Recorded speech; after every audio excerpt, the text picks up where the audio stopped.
Welcome, and thank you for joining us today. You're listening to Society Bites Radio, and I'm your host, Dr. Richard Himmer.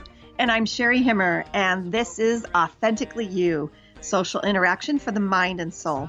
For about the next 25 minutes, we like to talk about healing and growth from the inside out. Remember, you are 100% responsible for your happiness, joy, and well-being. CHERI, I get a lot of situations in my work where someone says, how do you handle this situation? And the one that's been coming up lately is, how do you handle universal comments, say, by children, by a boss, supervisor, by a dad, by a coworker, that's just blown out of proportion. It just exceeds what reality really is. Yeah, so it sounds like somebody's kind of flipped their lid and they're saying something to you. And how do you respond to when somebody's saying the blown out proportional statement? So we want to kind of go over that. But in order to do it, I want to bring context, especially springboarding a little bit off of the last segment, where we covered these three big myths coming from the book, The Coddling of the American Mind, and what's happening on college campuses. So as a reminder, the three myths that we're talking about is what doesn't kill you makes you weaker. Oh, the fragility myth. Mm-hmm. Number two, always trust your feelings. Mm-hmm. Which is the most myth that you have to emotionally reason, which it is done in combination, but... Well, straight emotional reasoning doesn't ever happen. Right. There's no emotion and reason don't share space unless you're doing it in harmony. And then the third one is life is a battle between good people and evil people. Which is the myth of us versus them. The word that the world is always divisive and should be. So all of my clients have an assignment. It's a homework assignment. This is both at the corporate level and personal, that they keep an awareness journal. An awareness journal has 4 sentences minimum that I'm asking them to write. Sentence 1 is, what did you learn today? It's an IQ-based sentence. In other words, when you get up in the morning, you know that you have to write something you learned today, so your awareness is peaked. Right. So then that kind of changes your perspective and like, oh, okay, there's going to be something new in my life that I'm going to be aware of. Every day. Mm-hmm. That's a lifelong learner approach. It's pretty big on the emotional intelligence. It just sets every day to have a growth mindset. Number 2 is awareness. It's the emotional intelligence aspect, whereas 1 is IQ, 2 is EQ. You look for rules of engagement, conditions of satisfaction, behavior, noticing patterns. So like when I do it with Samuel, it's all about pattern recognition. What's happening here? Or are you seeing how this is repeating? That's the second one. Number 3 is advocate. How did you take care of yourself? And the big 3 are sleep, eat, and exercise. This goes to the idea that you cannot really know your God. You cannot know your spouse. You can't know your children until you know yourself. It's an identity builder. You first take care of yourself so you can take care of others. Okay, that's number 3. Number 4 is gratitude. Well, I have one client. I really enjoy reading her. She's very true to what I ask her to do. She writes 1 sentence per. I have some clients who write 1 page per, and I get those. But this one client told me a story where her daughter had been catastrophizing the story between the two of them. So blowing something out of proportion. Right. So we need to put in perspective where this is coming from. Her comment to the mother was, "You're the worst mother in the world." And it really set my client on edge. Okay. So we know that it's a blown out of proportion statement because 1, you could logically, rationally question this girl's thinking, how do you know all the mothers in the world to be able to compare me to them, right? That's a heck of a good point. That's why it's blown out of proportion. How do you even know when someone's speaking irrationally? Well, because you can just sift it through and say, you don't know all the mothers in the world, so you really don't know if I'm the worst. And what other mothers have you experienced as being your mother? Well, I'm the only one you get. So there. All of that is true. And all those are logical, and you would never say them because you're speaking to an illogical person, and that's what we're going to try to map out is how do you respond to this person who's so irrational? Obviously, they flip their lid.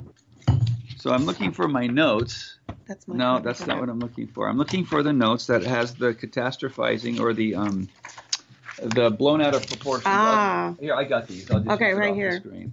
Yeah, I must not have given me a copy. I gave you one. So this is what we have.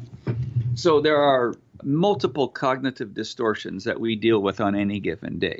And we talked about two of them in the last segment. One was called emotional reasoning, which means I only reason emotionally, which you kind of alluded to. Mind reading. So you assume that you know what people are thinking about you. So he thinks I'm a loser, or they think I'm stupid or wrong, or they won't like what I have to say. So these things all are manifestations of distortions at the cognitive level, because it's all emotion reason. We want to cover a couple of them today in the stories that we're going to tell. Fortune telling, catastrophizing, labeling, overgeneralizing, bias, negative filtering, discounting positives, blaming, and shoulds are some of the cognitive distortions that I want to put on the agenda over the next couple of months. Okay. So if you just heard a lot, we're going to unzip those. But I think today we're really focusing on this catastrophizing through this story of this mom who is the worst mother in the world. Yeah, the worst mother in the world. And, I would almost bank on by a statement you could pin it to an age between 10 and 14. 16-year-olds usually know they can't get away with that because it is irrational, but they'll use something that's even worse. Like, you always ruin my life. I remember when Scott, our boy Scott, he came up to me. We were in a merit badge clinic. I was the scoutmaster, but I was doing the merit badge. And he was 12. All his buddies there were 12 and 13-year-olds. And we were going over aspects of the merit badge. And I asked him a question, and he couldn't give me an answer. And I knew that he knew the answer, but I just waited. And eventually he just says, "Oh, Dad, I hate you." It comes out of nowhere, right? Yeah. And he never said that before. This is a fun story, so I'll just finish it. The rest of the scouts went, "Oh my gosh, did you hear what he just said to Mr. Himmer?" So it took them back, right? I'm their leader. And I said, "Well, for the benefit of everyone here, Scott, would you help your friends understand what it means in our home when you say, 'I hate you, Dad'?" And he turned a little red. Did he turn red? Everybody was pretty embarrassed. He turned a little red. And then I made it real simple. I made it fun, So I said, "Well, just for what it's worth, in our home, when my son tells me he hates me, it's just a way of him saying, 'Dad, thanks so much for all you do. Thanks for feeding me and clothing me and putting a roof over my head. And now holding me accountable. Thanks for being my scoutmaster. Thanks for taking me camping and hiking and motorcycling.' That's what love means in our home." But he really couches it as hate because he's cool, right? That's what you are when you're 12. You're cool. And by now, the rest of the kids are just cracking up. Well, 1 week later, I'm doing part 2 of the merit badge thing. And I'll be darned if I didn't ask almost the identical question. He froze, and he said, "I hate you, Dad." He did it again. And I just smiled, and I said, "Now, gentlemen, what does it mean in our home when the child says, I hate you, Dad?" And those guys came up with all new ones. Besides, "Thanks for being my scoutmaster. Thanks for loving me so much. Thanks for taking care of me." They were coming up with some really fun ones, and they're all laughing. And Scott got it, and he never said it again. So that was age 12, twice in 2 weeks, and then he never said it again after that. Well, I hate you is kind of, I'm going to blame you for my sense of personal embarrassment right now. Yeah, that's exactly it's what kind of hard when your parent is the teacher in the moment in an instructional, it's just rough, but. Oh, yeah, he was compromised. Okay, so let's go over this, what happened. So I get this email, and I'm coaching this couple. The journal. Weekly, the journal, right. And it says that I had a really bad time with my daughter this week, and this is what happened. So on the phone call, which is I use the awareness journal for things to talk about, I asked her to tell me what happened. She said, "This has been happening regularly," where she says, "Mom, you're the worst mom in the world. No one else has as bad a mom as I do." And I said, "Well, what will you do? What happens?" She goes, "Well, I defend myself." Well, she doesn't say that. She goes, "Well, it frustrates me. And I think about all the things that I do for my daughter. So I start listing them like in bullet form." Well, which is the natural response when someone's attacking you with "you are the worst." you're automatically your mind's going to go to justifying, well, am I the worst? Well, no, I'm not the worst. I provide clothes, like all the things that you do for this child. I gave birth to you. You could start right there. And I'd argue that even though on the surface it seems like it's a real logical thing to do, but what's the ultimate goal? It's the worst thing you could do in this situation. Because that's emotional reasoning. What were her bullet points that she was bringing up? I take you everywhere. I'm your taxi. Yeah. I do pedicures and manicures with you. I do this. I do that. I mean, she really is horrible then, huh? She does a lot for this girl, right? And it's a blended family, so you keep in mind that there's a new husband and things, and there's that complications. But in any case, she started giving her a list and itemizing all the stuff that she's done for her since birth. And I said, well, how'd that go?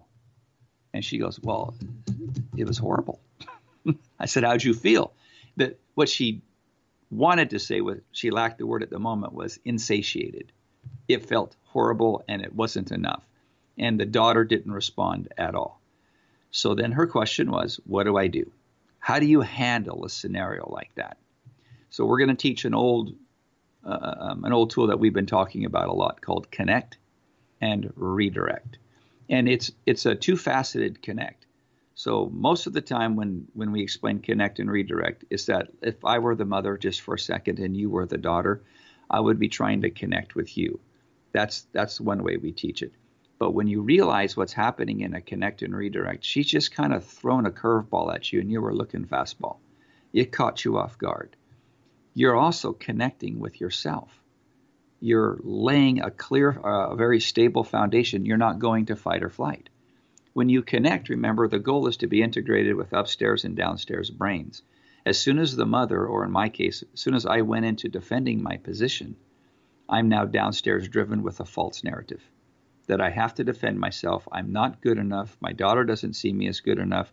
I start catastrophizing. Well, I am probably the worst mother. And I do a number of other things in there, like mind reading. Not only does she think I'm the worst, but her friends probably think I'm the worst. My husband probably doesn't think I'm worth it either. And no wonder I'm not doing well in school. I'm not any good. You're going down a very dark rabbit hole with all those thoughts because of if you take on their catastrophizing and globalize it on yourself. And that's why connecting is multifaceted. You're going to connect with the person you're conversing with. But you also have to connect with the reality of yourself. And you're allowing the what if scenario. And we covered this in the last segment, by the way. We covered the difference between triggered and flooded. You're interrupting the movement from trigger to flood. As a reminder, a trigger is simply a bogey on the radar. Yeah. It's something's going on. It is the stimuli. It is the blown out of proportion statement that's being handed to you. And there's nothing wrong with being triggered. It's just stimuli. Yeah. But flooded is fight or flight, or to bring it all out, fight, flight, freeze, or faint. So this kind of introduces a thing like we all deal with people who are going to be triggered and say something that could trigger us. And that's what we were kind of talking about, that we then catastrophize on ourselves. So, but how do we, because in the moment is not the time to learn this skill, how do we neutralize that to see it as just a bogey on the radar or a bad card that you're dealt or a card that you're dealt? And what are you going to do with it? How do we look at those situations neutrally? Okay, there's two answers, I think, to this question. One we'll cover today, but two we want to cover in about a month. It's called tactical processing, where we're going to, and we're kind of leading into that. We've been preparing this show for some time. But the first way is to do mindfulness, to really pre-plan in advance how you're going to handle it. So in the conversation I had with my client, let's just call her Gertie. When I was talking to Gertie, we talked about using mindfulness to pre-plan a connect and redirect dialogue. Okay. And what we found is that if you can use your imagination, so again, I'll be Gertie for just a second. And my daughter has been regularly telling me how bad a mother I am. So instead of me moving to this state of flooded, fight or flight, I'm going to practice being neutral. What would it be like? What if I could actually be neutral with my daughter and connect with her?